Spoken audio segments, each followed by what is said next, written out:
Hello all, welcome to our channel Cinemax. Today's review of the film Abraham Osler. ఇది ఒక Malayalam cinema. మలయాళంలో మంచి response వచ్చిన ఈ సినిమాకి ఓటీటీలో డబ్ చేసి తెలుగులో రిలీజ్ చేశారు.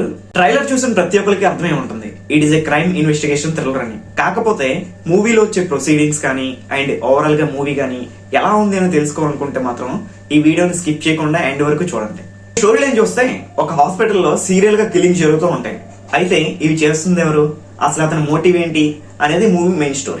ఇంకా మాట్లాడుకుంటే బ్యాక్ డ్రాప్ లో వచ్చే హాస్పిటల్ డ్రామా కానివ్వండి, అండ్ ఇంటర్వెల్ లో వచ్చే మమ్ముట్టి గారి క్యామియో కానివ్వండి, అండ్ ఫైనల్లీ సినిమాటోగ్రఫీ కానివ్వండి, టాప్ నాచ్ ఉంటాయి సినిమాలో. ఇన్వెస్టిగేషన్ టైంలో జయరామ్ కేసుని పోర్ట్రేట్ చేసిన ప్రాసెస్ చాలా ఇంట్రెస్టింగ్ అనిపిస్తుంది. తన బాడీ లాంగ్వేజ్ కూడా ప్రాపర్ గా సెట్ అవుతాయి యాజ్ ఏ ఇన్వెస్టిగేషన్ ఆఫీసర్ లా.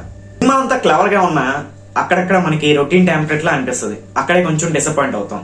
నాకైతే వన్ టైం వాచబుల్ థ్రిల్లర్ లా అనిపించింది. అండ్ జయరామ్ గారి యాక్టింగ్ కానివ్వండి, మమ్ముట్టి గారి క్యామియో కానివ్వండి చాలా బాగుంటాయి. అండ్ ఫైనల్లీ ఎండింగ్ లో సీక్వెల్ కి ఇచ్చిన ట్విస్ట్ అయితే అండ్ హింట్ కూడా చాలా కన్విన్సింగ్ అనిపించాయి నాకైతే. అండ్ మీరు కూడా ఈ సినిమాని వాచ్ చేసి మీ ఒపీనియన్ ని కామెంట్ సెక్షన్ లో కామెంట్ చేయండి. అండ్ ఈ సినిమా డిస్నీ ప్లస్ హాట్స్టార్ లో తెలుగులో అవైలబుల్ గా ఉంది, watch it once. And this is the review guys. Review నచ్చితే లైక్ చేసి షేర్ చేయండి and mostly do subscribe to our channel Cinemax.